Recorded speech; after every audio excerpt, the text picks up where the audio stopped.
Get ready for an extraordinary episode. Yes, today I'm honored to welcome a powerhouse to the show.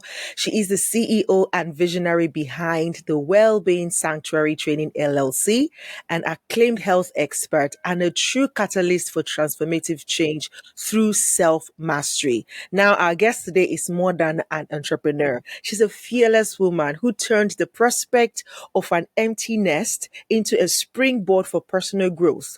In our conversation today, we will delve into the untold story. Was her journey a walk in the park, or did she navigate through storms? And what are the invaluable lessons that she has gleaned along the way? So, brace yourself, guys, for this inspiring dialogue with my guest today, Sarmistha Mitra.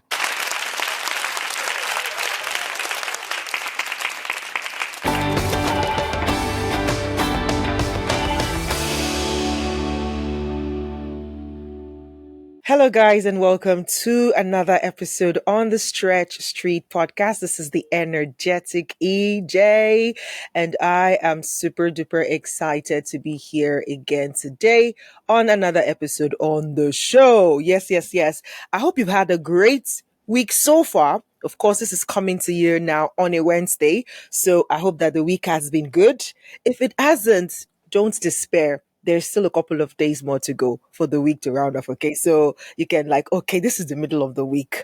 How can we make this week better? You can do that. And if it's been great, okay, great. How can we maintain this greatness or even make it better again? All right. So whatever the situation is for you, do not despair. Look at the bright side and see what lessons can I learn from this, challenging week that I'm facing. All right. And with that, you're going to be able to go through the week.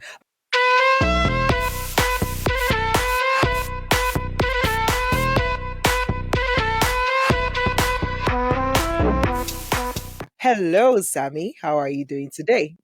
Wonderful. And with your energy around, it's even better. Awesome. I love it, love it, love it. Thank you so much for availing yourself to be here. It was after I read your story on the post you made on LinkedIn and commented and said, you know what, I want to hear the full story. I want to hear your story, right? And then I checked and I'm like, I know her. We've met before. Was when I Absolutely. realized Smart oh, we've word. met before. We had a small project together in 2021 for the Absolutely. Women's International Women's Day where we did a dance, the Right. Jerusalem dance. Yes, and I remember that Yes. was when I met you. I'm like, "Oh, you look different." I'm like, Right. "Oh, back then you had a short hair." Very short hair. That year, 2021, I turned 50, so I had to do something different about myself. So what I did is I I had very long hair. Like my hair was so long, like up to my end of my lower back, and I cut it into pixie length. That means that short. And then, okay, it's grown back, it's growing again. But it took me some time to adjust to that new me, to look different, complete change. The like people who saw me every day, I would pass by and they would not notice me. Like complete change. I know what it does. Like I'm like, whoa. Because when I saw your profile on LinkedIn, I'm like, when I now saw the name and then I'm like, wow, such like completely different face, Exactly. but The that's so hair, beautiful. the length of the hair does this to you, I guess. Like if you cut it off, I saw it myself. Yeah. Honestly, I remember Yeah. when I also cut my hair off. That was last quarter of last Yeah. year. People were like, "What? What happened? What?" Right. You know. So I I can think that this feeling like there is a power or there's power in that external change. Like you feel a kind of way or a certain kind of change from within, but right. then to kind of put a stamp on it, there is an Right. external change that also has to happen. Right. And I remember me having that conversation in my head. I've always wanted to, change there's always like a movement in me like, oh, there's a change in this season, right? And I've Yeah. had that in me from the beginning of last year.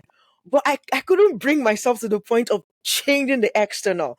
But it was in Q4 last year. I'm like, no, I think I'm ready for this change. I'm You're like, you know ready, what? yeah. Let's do it. Let's do it. You will figure it out. So for all my life, when I was younger, I wouldn't know if there was any struggle. Automatically, I would want to change the exterior, the external. Mm, People in front, whoever they were, I would like to change them so that I could feel better. I would like to change my environment, maybe paint the room, change the furniture, just so that I could feel better.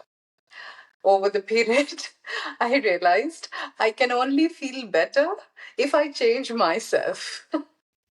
absolutely. Absolutely. That is the transformation that happened with the time and age and wisdom. Absolutely. I couldn't agree. I couldn't agree Respect. more. Now, I want to start this conversation to first of all say you are such a beautiful storyteller. From the story that got me interested, like, no, I really need to sit with this woman and hear her story, to going out to check your bio on LinkedIn and how you told the story right there.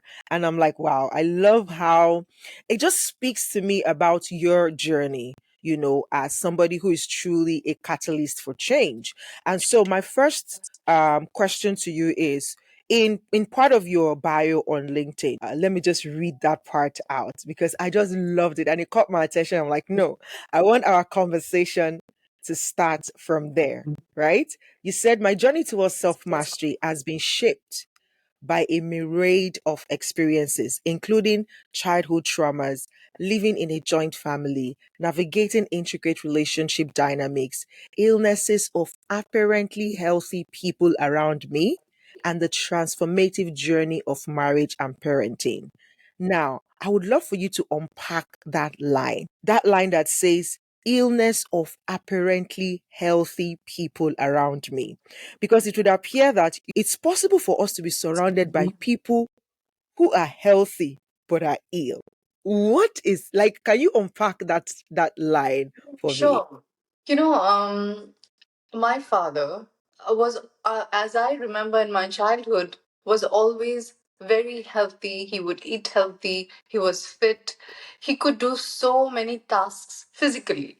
So, Hmm. like, I remember after he retired, he would be at home, but my mother was still working then, and my mother would be more busy than he was. And all the, like, going out and buying groceries or going out and buying vegetables, like 10 Right. times if my mother would tell him, oh, this is not there, that is not there, he would just run out, get, and come back.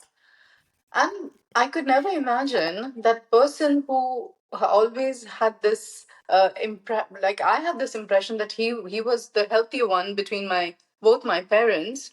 Hmm. He suddenly, out of nowhere, was diagnosed with leukemia. My And God. then it was only 6 months, and then he passed away. Oh.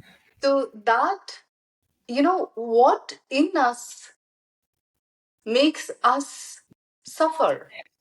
The last Hmm. 6 months was so much of suffering for my father, who was always, in my impression, was always healthy and fit and Healthy. all of that. In fact, my mother was always going to the hospital. She had thyroid issues, she had blood sugar, she had so many rheumatism, those kind of chronic illnesses she was carrying inside of her, and she would be going in and out, taking medicine and all of that. So apparently, Hmm. between the two parents, my father was the healthier one, and my mother was dealing with chronic illnesses. But then it's like so sudden. So that's why the term Hmm. apparently healthy person. Yeah. Absolutely. So what happens to them? We don't know internally what's happening. And suddenly you are diagnosed at the last stage of leukemia and nothing can be done. I mean, there is no Hmm. time for treatment. Yeah, I can imagine. Did that switch something on in you? It did a lot because, I am in general, like if you tell me, give me the option between sitting with myself and sitting with someone else, I would sit with myself. So Hmm. this is who I am. I sit with myself and I think, I try to connect dots. I try to When I'm reading and researching, I try to apply that in my thought and see, oh, maybe this is making sense, or maybe that is making sense. Maybe this is Right. what's causing the illness. Maybe we don't know how to identify before it comes out Mm, in full force in the body. So all of those events, life events that happened, and the circumstances, the tragedies, the traumas, the crises, they're telling a story. They're trying to tell you something. There is right. something deeper message which we can derive or we fail to derive. Wow. I love that. I love that. Would we say that that was the beginning of your curiosity, or you've always been this curious person? Because you seem to be a curious person, right? Which has led you to this path that you are on. I remember the story I read when you said, see, first you were diagnosed with a particular illness, and you're like, no, I'm going to find out why. Why? Right. Why? You kept asking the Exactly. why question. And that has led you to this place where you've uncovered a lot of mysteries, or a lot of knowledge on your path that has actually led you to this path where you also want to effect that change in people. So would you say that the what happened to your dad when you were younger increased your curiosity, or you've always been a curious person? So there is something that, a simple story. I was relating to someone yesterday. It has nothing related to the question that you asked. I'll come back to your question. No problem. So I used to be proud of myself for not drinking water. I would tell myself that I am a camel. I drink water once and I store it in my body, so I don't need to drink it. So then I used to tell this, and suddenly it dawned to me, why am I this way? Why am I not drinking water and taking pride in not drinking water? Then I associated this as a defense mechanism. I grew up Mm, in that part of in that time in my country or in my city where there were no public toilets.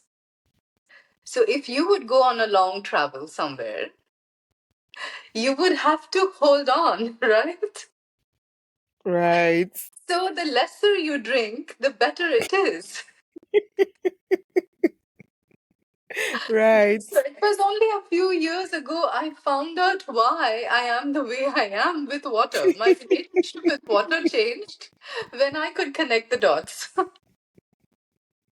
I love it. It's funny you tell this story because I can so relate 100%. I was the same, and I would really pride myself back in school. Like, I don't go to the the public toilet in school. I have to wait till I get home. Like, Yeah, I'm that. And until 2020, really, in COVID, that I started to change that. Like, why?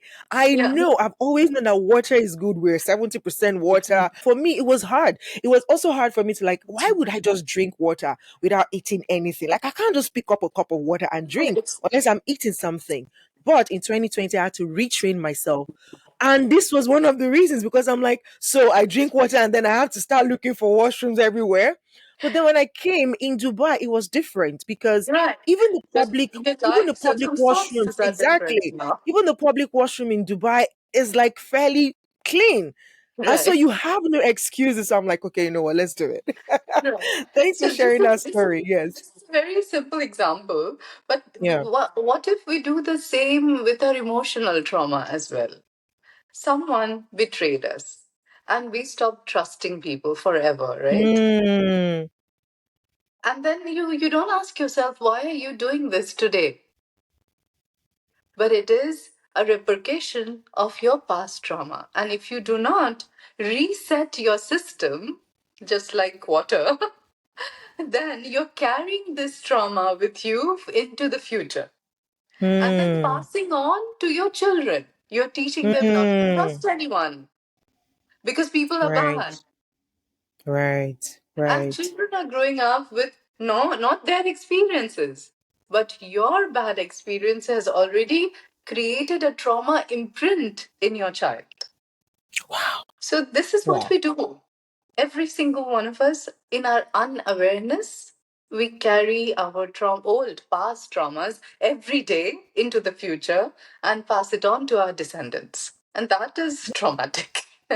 Our I traumas can had imagine. happened in the past. It's over. Today, nothing is happening. I'm safe. I'm here. But still, I'm Right. holding on to it. Right. So would you say that that is what birthed your curiosity, or are you Yes. saying that the curiosity The is what? curiosity was also a defense mechanism. I'll tell you the Tell me story. about that. How Yeah. so? Yeah.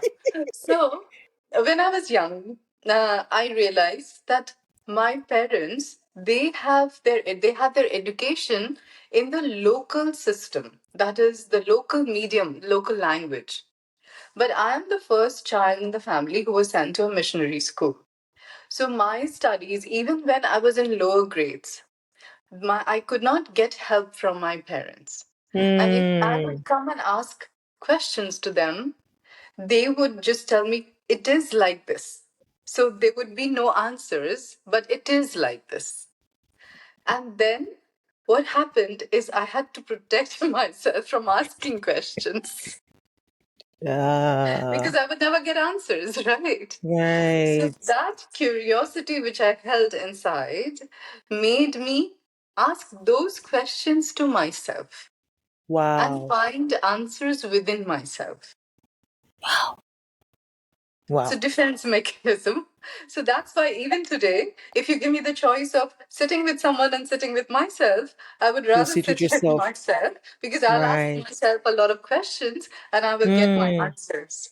So in that regard, would you say all defense mechanisms are, disadvantage? Because with this, it seemed like a good advantage to me, because now that curiosity, you've now grown it over the years, that it has made you not settle for the status quo, to say, okay, even if this Absolutely. is said, I'm like, no, I have to find out why. I have to get to the bottom of this. Because what I was going to ask you around curiosity again was, the saying we all grew up with. I don't know if you did, but from where I come from in Africa, this is the thing we grew up with, when they always tell us curiosity kills the cat. Because as a child, children Yeah, ask a lot of a lot questions. of And questions. so, Yeah. yeah, they'll come to you and say, curiosity killed the cat. So stop asking questions, because you don't Right, have to know right. everything. You And kill so your that kind of curiosity. killed, yes, that kind of like just put a bar on the curiosity, and like, Absolutely. see, this is how it's being done.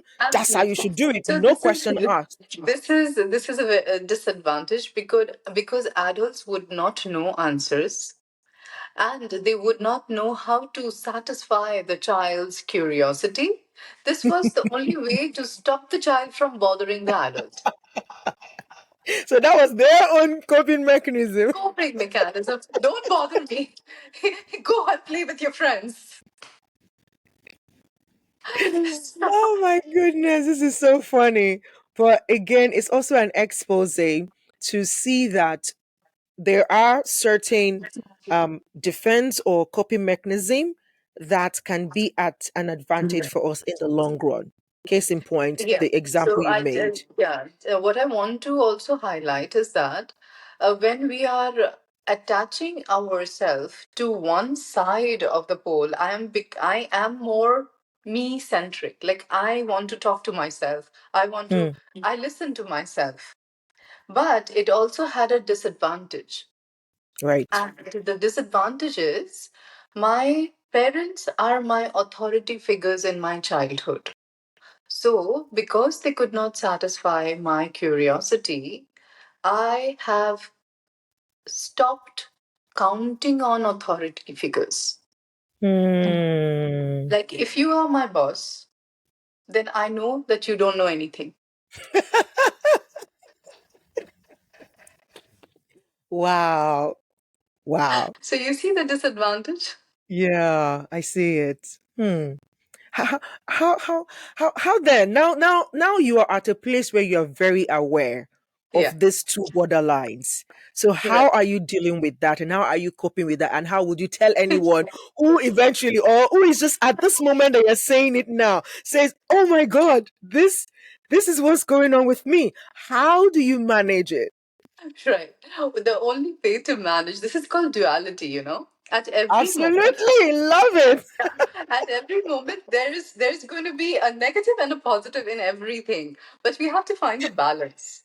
Right. If we Absolutely. cannot find a balance between the duality, we are going to be polarized. And polarity is going to be dysfunctional. No matter how advantageous my curiosity it is, it's going to cause dysfunction in me.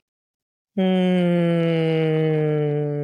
So at every point, sit and evaluate: am I in the middle, or am I finding a balance between the yin and the yang, so that I'm not in the polarized part of Right. the So situation that that I'm means going through? the only way to find your balance is become mindful of this moment.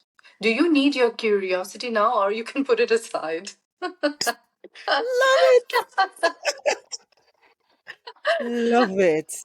Love, love, love it. Mindfulness, mindfulness. Now, tell me a little bit about, the importance of asking the why question, because it was that why you kept asking that helped you. And I remember that in that story you told, you said it helped you kind of find the solution, or find a way out of what you were experiencing at the time, Right. because you kept asking why does this happen to people, why is this, what's the cause of this, and all of that. So what is the importance of that question, why, as a person, as an organization? Just speak to that. See, in general, we go through the positive experiences of life and negative experiences of life, right? Absolutely, And yes. when we are going through the positive experiences, no one asks why. Take it. Oh my god, that is so true. Nobody asks, why am I rich? Why is everything working out for me? Oh my Why God, am that's I so rich? true. Why am I doing this? Why am I feeling good? Why am I happy?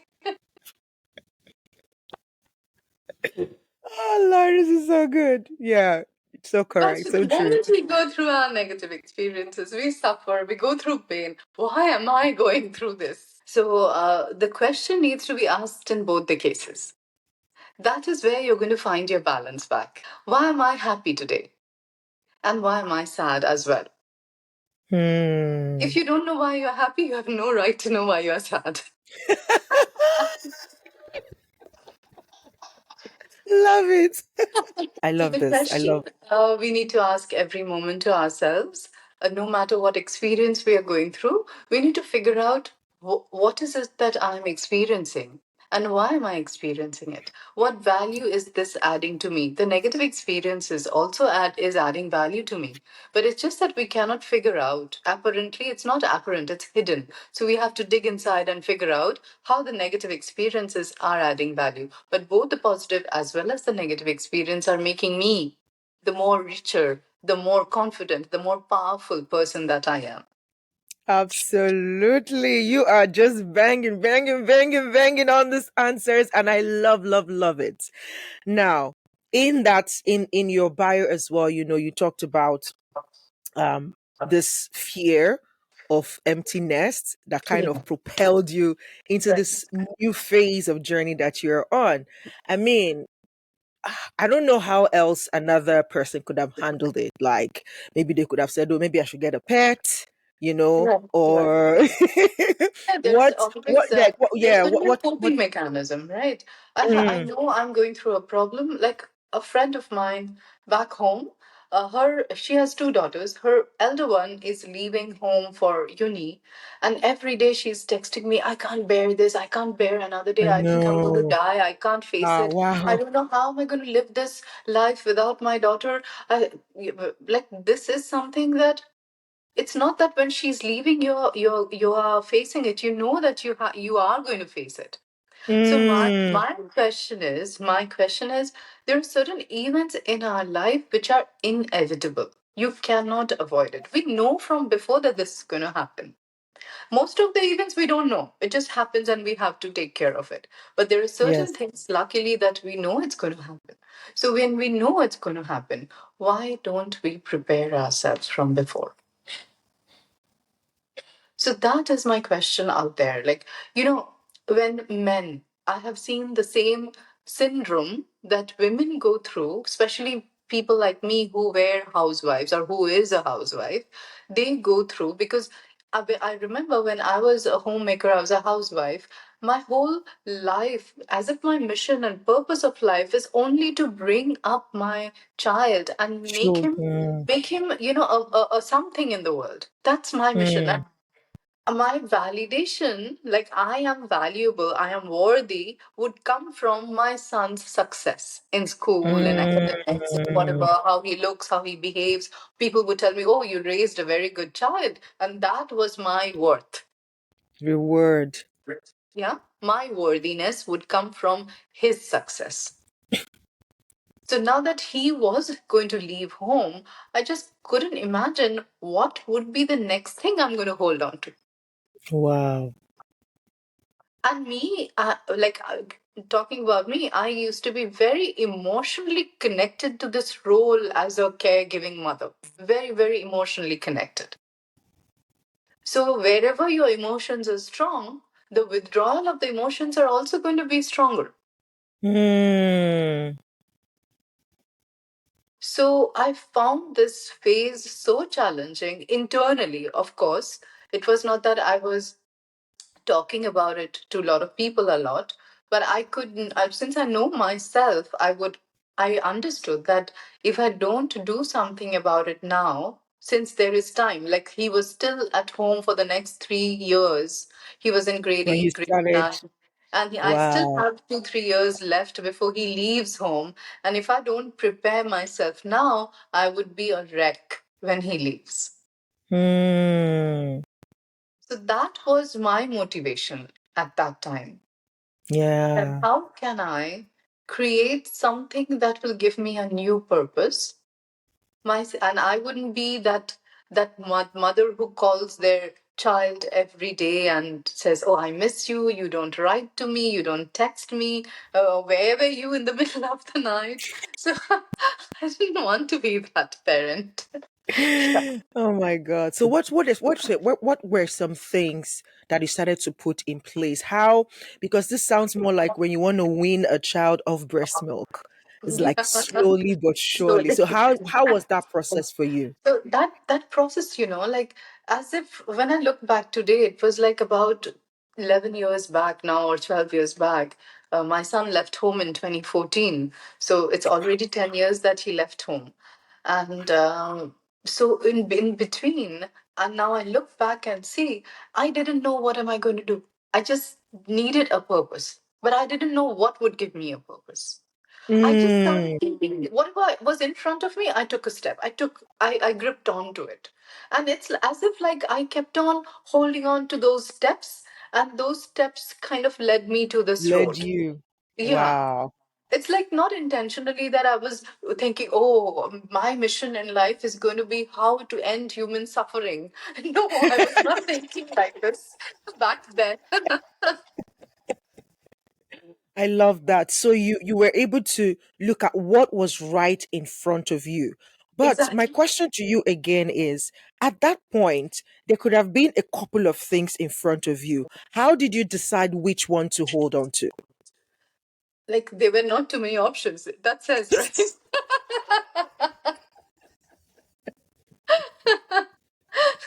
So, whatever options were there, out of that, I chose something which would give me some understanding of the mind and myself. My whole Hmm. curiosity, it was the whole journey started with how can I know myself? Because if I don't know myself, I don't know myself, how can I claim to know you? Love it. Love I it. can't claim to know anyone if I don't know myself. I can't even claim that I know my son. I can't. So first journey started with what are those tools that can help me to little bit peek into I can talk to myself and get Yeah. answers, but logically figure out. So, this is who I am structurally. And this is how I shaped my branches and my roots came from this stem, this log that I am. So all of that started to make sense when I took that first step. And that led to Decode You. I love That led it. to decode. And now you are helping others decode themselves. Tell us about Decode You. Decode you is a formula to hack into your mind. I am Absolutely. I'm so structured, like the other day. it's not funny, but 2 days back, my son told me that, Ma, I can't even have a conversation with you, normal conversation with you, because you are always analyzing everything. Sometimes it feels I'm talking to a robot. Oh Okay. my. But that's your So, superpower. so even when I'm feeling sad, I would say, "Oh, what is threatening me? This sadness is because I'm going through an emotional threat. I have to figure out why. What is that emotional threat? So that I can neutralize the threat." So this is how I Wow. think. That's how your mind works. That is Yeah, so powerful. when I'm talking to him, he is sharing some emotional conflict, and I'm telling him, okay, just identify what is threatening you. Who, like this person's, am I threatening you? What in me is causing the discomfort? Find out, figure out. Oh my goodness, that must be a funny conversation. I'm sure he'll think about it sometime. I just laugh to Now, himself like, "Oh my God, my mom is something." there have been many people who who know me, let's say beyond my uh, counselor therapist level. Practice, yeah. They have called me robots as well. They have called me a robot. Because you analyze every single thing. But again, but again, that's what makes you you. And Yeah. I'm sure they still appreciate that in you. Yeah. So the decode you practically is a formula. It's a worldview and a mind model I have created through which you can analyze yourself. You can figure out what drives you and what pulls you back. What Hmm. in you makes you suffer. Hmm. So if you can hack and find that formula and put it in place, and it trains you to be mindful of that on a daily basis and Right. applying it every single day, you can reduce your anxiety and stress to a very minimum level. Minimal level. Hmm. Because stress, Right. like when I ask, like I go on to seminars or workshops, I talk about stress all the time, right? So what is Right. stress is what people don't understand. Stress is nothing but our perception of threat. That's stress. Hmm. Hmm. And most of the time, that threat is emotional. It's not a physical threat. It's not that someone is holding a gun at you. Right. Right? It's an Right. emotional threat. So once we identify that emotional threat and we can deal with it better, we manage it better, then we don't feel threatened Stress anymore is. and our threshold of stress goes down. Hmm. And the That is Decode powerful. You is all about this. It helps you identify your threats and your safety, like your happiness and your sadness.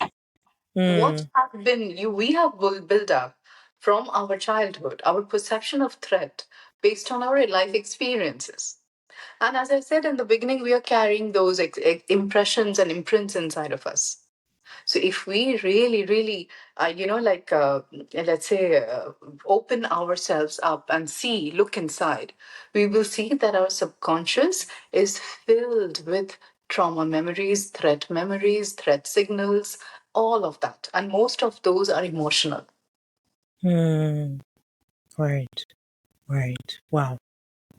So I have this offering to the world. The Decode You method is an offering from, like, I know, like, if I die today, whatever I have collected and researched and created will not be known to too many people except those who I have treated one on one. But Hmm. if this could be spread as a model, then there would be more awareness. And trust me, uh, every dysfunction that we have in life, everything, you can name it: relationship dysfunction, behavioral dysfunction, mental dysfunction, as well as physical dysfunction, is a projection of our, let's say, um, uh, inactive or not inactive or overused defense mechanism. Mm. I'll give you an example. In a relationship, let's say someone is avoidant and someone is clingy, right? They are very needy and someone is Mm. avoidant. Do you know both are defense mechanisms? Right. Like the avoidant person is actually using this as a threat response. Because if they do not avoid, then the responsibility from the relationship, the expectation from the relationship will be too overwhelming for them. And that has happened in their childhood. So they have learned the Right. avoidant tendency in order to deal with their threat. This is a threat for them. Mm. Whereas the needy person, who is the clingy person, is also dealing with her threat or his threat. The psychological or the emotional threat for them is they're going to abandon me. I'm not good Mm. enough. I'm not good enough. If I'm not clinging, if I'm not holding on to them, they're going to leave me. They're gonna So this leave. is their defense mechanism because they are dealing with the threat that they are not good enough. Mm. So these two people coming together, you can imagine how terrible the relationship is going to be. Wow. But if people can decode themselves, what I truly believe is that people come for relationship counseling when their relationship gets into a crisis.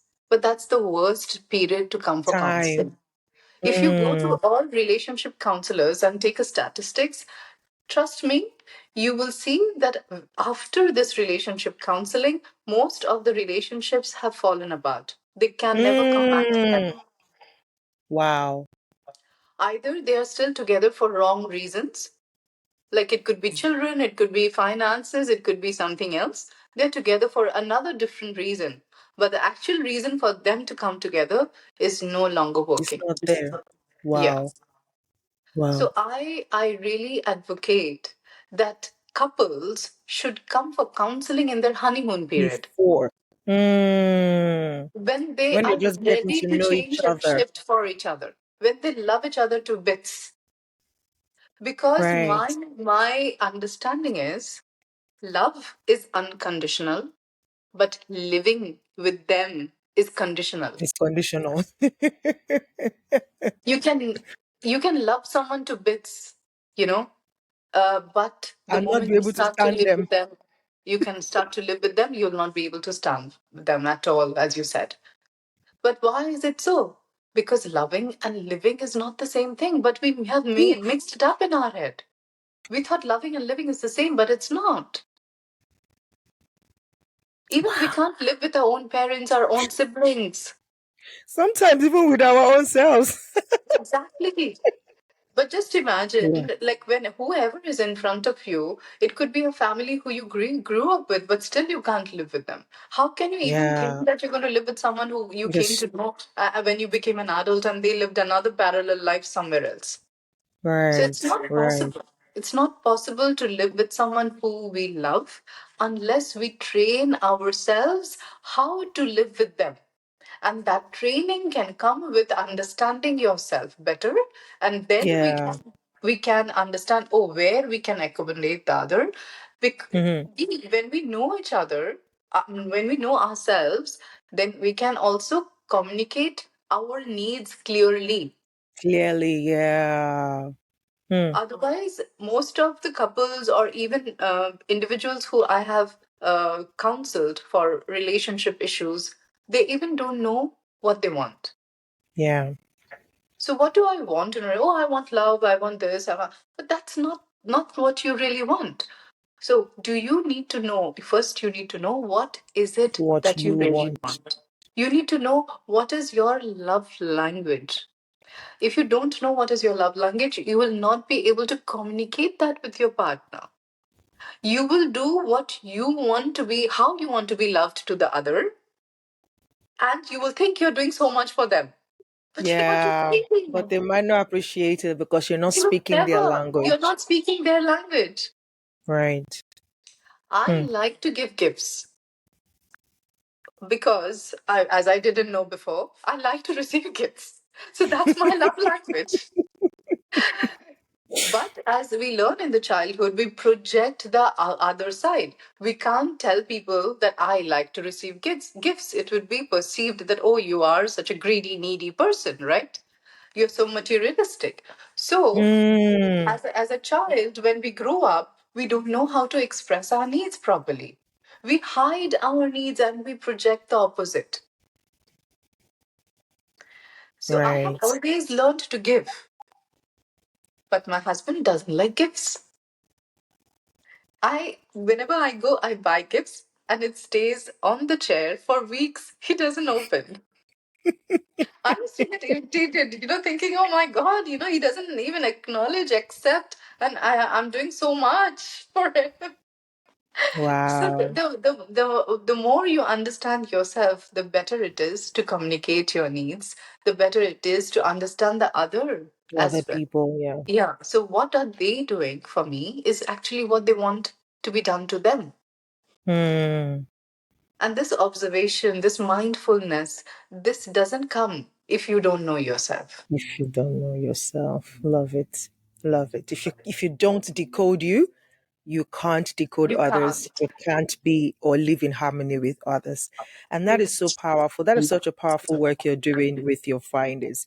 As we round off this session, I want you to highlight 2 or 3 life lessons that your journey has taught you so far. Right. The most important lesson I learned is for every discomfort that I have, emotional discomfort, physical discomfort, I can change and shift my position. But for emotional discomfort, I challenge myself to understand why this is uncomfortable. Hmm. And there is always a story that today I can connect back to today's discomfort. Why I have perceived this as not comfortable. I can share tens and thousands of stories related to every discomfort that I have still in my life. But Hmm. the whole lesson is that the discomfort that you are facing today, emotionally, challenges that you're facing, is because of a resistance inside of you. If you can overcome the resistance, that is my goal to overcome. I identify the discomfort and then I find out the resistance that's causing the discomfort. Hmm. And then I have today the power in me to transform that discomfort, which I call pain, into wisdom. So it's my internal resistance, which I need to transform. And then the pain Hmm. transforms. That is Love one it. major life lesson that I have learned. And I have put it together in the decode you process as well, how to do that, the tools to Right. maintain it, and all of that. And Right. the other life lesson would be, in this lifetime, I did a art therapy workshop with a group of ladies a few days ago. There, we started with, let's say, whatever blockages we have, resistances we have, let us clear all of that, and then we guide them into the artwork that they did. So everyone has created a masterpiece on paper. You would not believe how beautiful, how enigmatic each and every piece turned out to be. Whether it doesn't matter if someone is an artist or never, sketched on Painted a paper. book before. Yeah. Hmm. So what that represents is our life. On the paper, they are drawing their life after all the blockages are removed. Every piece becomes a masterpiece. That's my greatest learning in life. No matter what experience you're going through today, the moment you remove the resistance from the experience and make the bigger picture of your life, like you connect and draw the big one. And then at the end of the day, when you look back, this is a masterpiece. Hmm. Right. And that's true for every single one of us. We are so stuck in one corner, in one experience, that we fail to see the masterpiece. Bigger picture. Wow. Wow. So powerful. So, so powerful. Thank you. These are the two main learnings from my own life experiences. Absolutely fantastic. And again, it's just a beautiful lesson and a beautiful journey that you have been on yourself to come to this point where you've been able to decode you and heighten your awareness so much that you're able to catch all of these nuances, this resistance, this pain, this seemingly suffering, and how to convert those into power, wisdom, and strength. And I just thank you so very much for sharing your story with us, Thank you for for sharing having me so much today. wisdom, so much value in this one simple episode. If people wanted to, especially for those in the UAE, and they're so interested in what you've just said and talked about, and they want to like know more, to say, you know what, I would love to sit with Sammy to say how, like, practically, I get it, I understand it, but I don't know where to start or what to do. How can they come in contact with you, or what's your process like? The process, they can call us. We are available. Like just Google the Wellbeing Sanctuary, and we will pop up. And our phone numbers, our email addresses, all are there. They can just call us and book a free discovery session. I'm offering a free discovery session for everyone out there so that they can understand the power of Decode You, and they can take their call after that if they want Absolutely. this to get into this program, or they want to opt out, or they are not ready for the time being. It's their choice, but they can at least book that free discovery session to figure out if this is where they are right now, if they're ready right now or not. And the Decode You program is now KHDA approved training. So I am able to train professionals to become a counselor or a therapist and teach or do counseling with the model of Decode You for their clients. So Hmm. the levels are starting from next weekend, and it's like 5 levels in all. And after the 5 levels, they are meant to be certified. And the certification is going to come from KHTA and IPHN together. So this certification is valid, legal, and will help them to get license as well if they want to use it professionally ever, or also for their personal development. Fantastic. I love that. I love that. Thank you so much for the amazing work you've done so far on your journey and helping others. And I think that is such a good way to live, to not, to not limit your findings to yourself, but to just spread it out there, to say, as many people as need this help, I want to help them get to know themselves better. And I love that. So guys, if you're listening to this or watching this and you are in the UAE and you love to learn how to decode you, you know where to go. I'm going to leave all the links, the website, even her LinkedIn page, so that you can connect with her on LinkedIn. And if you need to ask questions, but then remember, you have that opportunity to book that discovery call. What is the worst that can happen?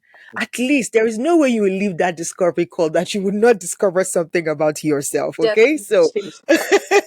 so please jump on this offer, book that call today, get to understand what it takes, and see if you are ready to make the shift in your own life, just as Sammy is providing. Thank you once again, Sammy, Thank for you for being here having me. today. I'm I really really, really appreciate honored you. to be here. Thank you so much. Have a great day. Absolutely. You too. All right, guys. So till I come your way again next week, remember this is the Stretch Street Podcast, and I come to you every Wednesday. Yes, yes, yes. So please, if you're yet to subscribe to the YouTube channel, if you're watching, please do hit the subscribe button and turn on notification so that you are alerted every time a new episode drops. And if you're listening to this, whether on AfriPod, Spotify, Apple Podcasts, wherever you're listening to the episode from, also, you can favorite us there. You can give us some ratings.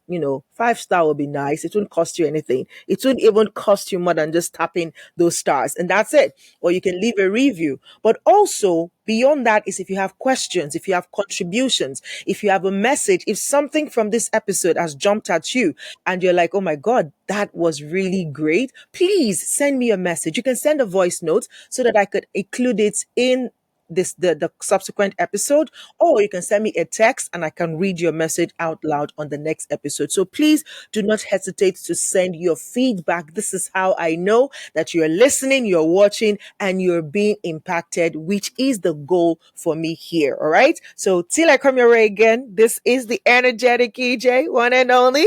I'll see you next week. Bye.